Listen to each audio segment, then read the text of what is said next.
back, travelers. My name is Greg Von Tobel, and I'm the president and founder of Prisoners for Christ Outreach Ministries. We are working our way through 7 video sets. Today, we are in video set number 5. We're going to be talking about how do you stay healthy in the airplane and once you hit your destination.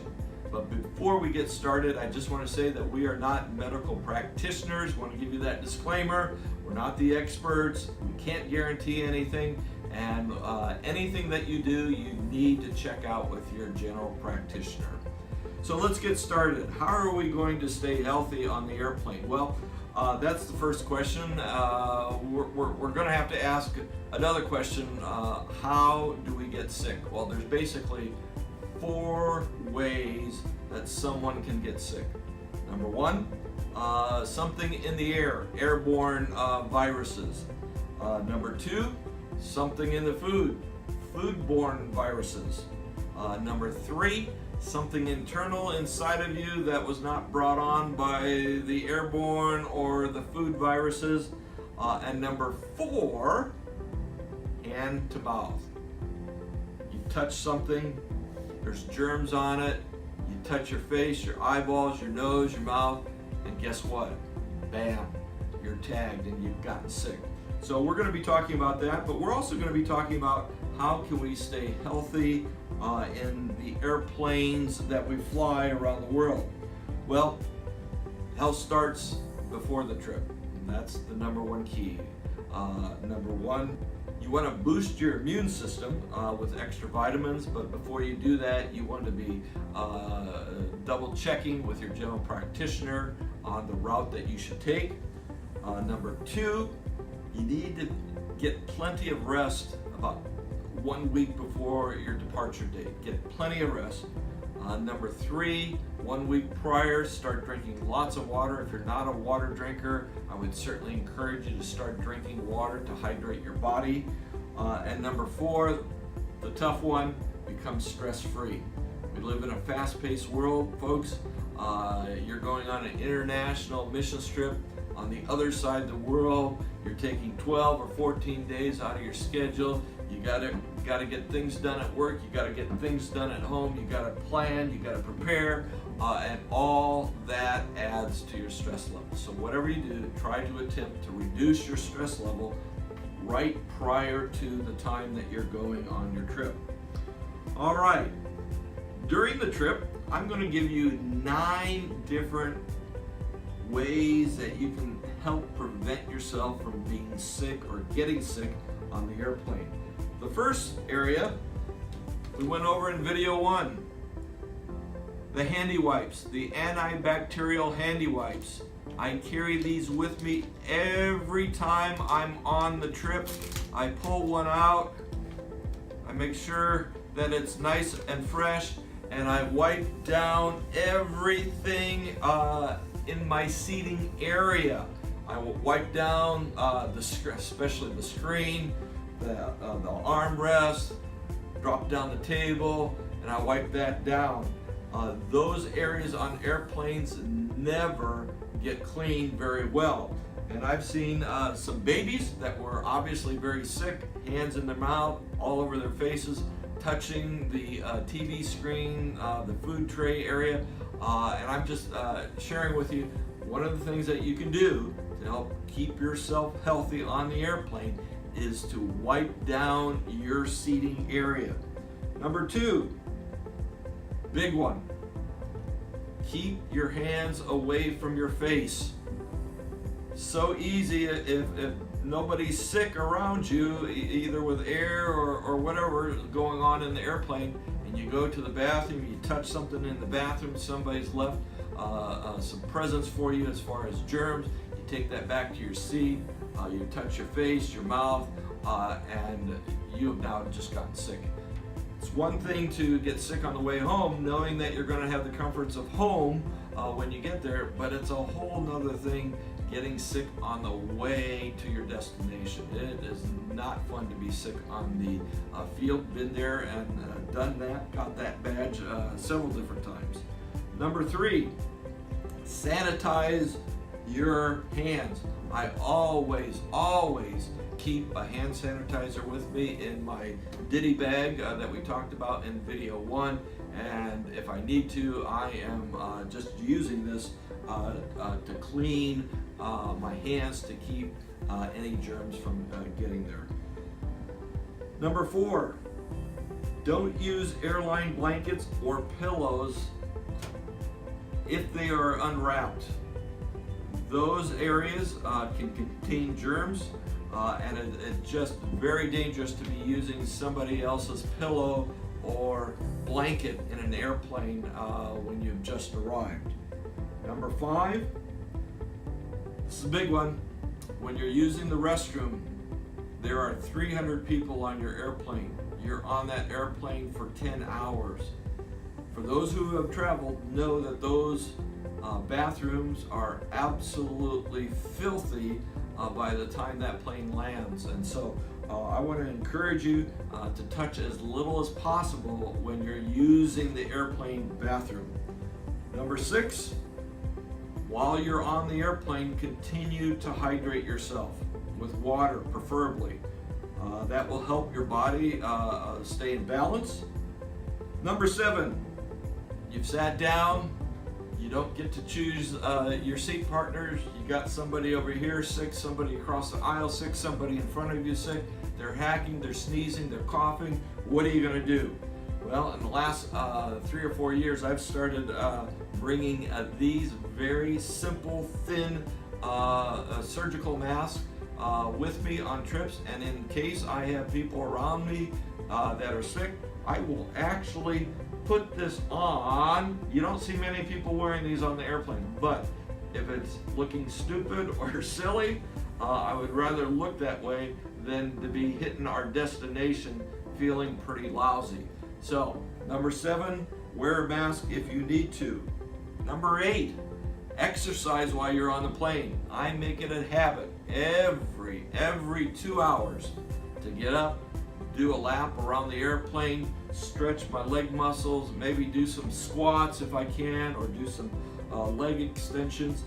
This will help your legs. We're going to talk about wearing support socks, which is number 9. But if you start doing some exercises, that will help prevent some leg cramping. So number 9, wear support socks to prevent blood clots, which could possibly cause DVTs. This is a very, very serious situation. I never go on an airplane without putting on tall support socks.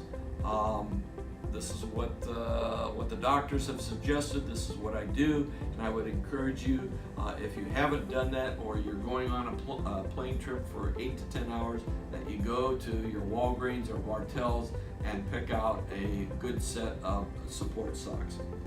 All right, some homework assignments for you. Number 1, I want you to pause this video, and I want you to go to Google and do a search on airplane health. You will see some of the things that I've talked about, and you'll see how dirty airplanes can be. So here we have our medical kit. We have 2 of these medical kits. As you can see, they're fairly robust.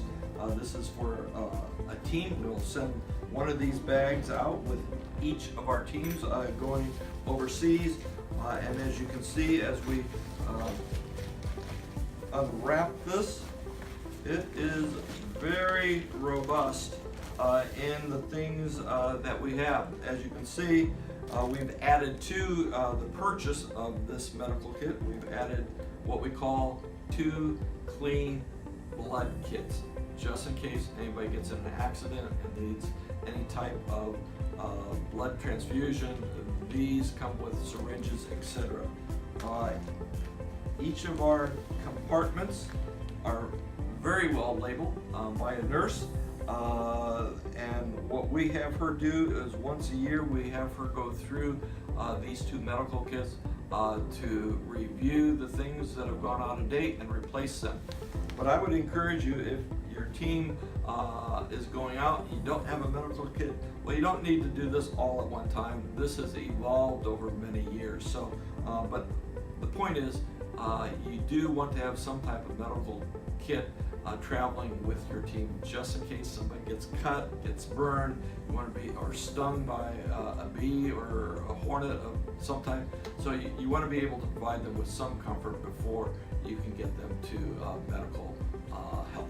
So we have in the ministry, we have our campaign manual, which is this, and we take everybody through this campaign manual 3 months in advance up to the trip. It's actually about 100 pages long, and in this campaign manual we have a section on staying healthy. So I'm going to review that with you right now. Number one, obviously, maybe it's not so obvious, but don't drink the water unless it is boiled. Coffee and tea boiled is fine, and just make sure whatever water that you're drinking, either on the airplane or on the ground, is bottled or purified. Number two, be careful when taking showers with your mouths open. Some of you I know are those that sing in the showers with your mouth wide open, water's flowing in. That's okay for where we come from, but where we're going, would not encourage you to be singing in the showers. And in fact, I would ask that you would keep your mouth shut, sealed, so that no water can get inside. Number three, be careful of water on outside beverage cans, bottles, or on your plates. Now in the first video I talked about having a handkerchief that I always have with me, that in case I get a plate that's dripping of water that I don't know where it's come from, I'll actually wipe that down. If I get a bottle of soda, there's water dripping off the top, I'll wipe it down. Same thing with the utensils. So always carry some type of handkerchief with you where you can wipe those things down. Number four, do not brush your teeth or rinse your toothbrush in tap water. Whenever I use the facilities in the morning and brush my teeth, I always have a bottle of water. Some people have gone so far as to take tape and tape it over the faucet handle so that they aren't tempted to turn the faucet on as they're cleaning their toothbrush. Number five, sometimes we're hungry quite often and our bodies get out of whack, so I encourage you to take granola bars or other snacks in your backpack to tide you over between meals. And number six, get to bed early. Get your sleep clock going, get your body clock in sync, and so that you will have a healthy trip and get accomplished what you want to get accomplished. All right, while you're on the ground, there is a basic rule, very simple rule to memorize, and it's this: boil it, cook it, peel it, or forget it. Boil it, cook it, peel it, or forget it. When I am on the mission field on foreign soil, I will eat only things that have been cooked well. If a salad is served to me, I don't eat cold salad. I don't eat anything cold. And so I would encourage you to get into that mindset as soon as you leave your home base. Boil it, cook it, peel it, or forget it. Peel it. So you got a banana and you peeled it. Good to go. You get a plate of fruit that's all been peeled for you. A banana, maybe an orange, and it's all there. It looks great. You want to use it or eat it, but you just don't know what knife was used to cut that. Was it sanitized? So again, peel it. And the last part of that rule is if it doesn't meet any of those three classifications, forget it. It's not worth it. Let me give you a sad example. My wife and I were on a trip. It was the last part of the trip. We went to a nice restaurant and she ordered a burger. The burger came out and looked absolutely wonderful. No problem, except that on top of the burger was a piece of lettuce and a slice of tomato. And I leaned over to her and I said, don't eat the lettuce and don't eat the tomato. And she made a choice, and she ate the lettuce, and she ate the tomato, and she got very, very sick. So do not take things for granted when you're on the mission field. So don't, and the last thing, don't eat salads of any kind. I know some of you are salad eaters. I'm a salad eater, but you just don't know where those vegetables have been washed, how they've been cut. Just don't risk your health over something that looks absolutely wonderful. All right, so that concludes staying healthy on trips. We talked about staying healthy on the airplane. We talked about staying healthy on the ground. Again, if you have suggestions that you would like to email me at gvtpfy@gmail.com. That's gvtpfy@gmail.com. Thanks much. God bless you.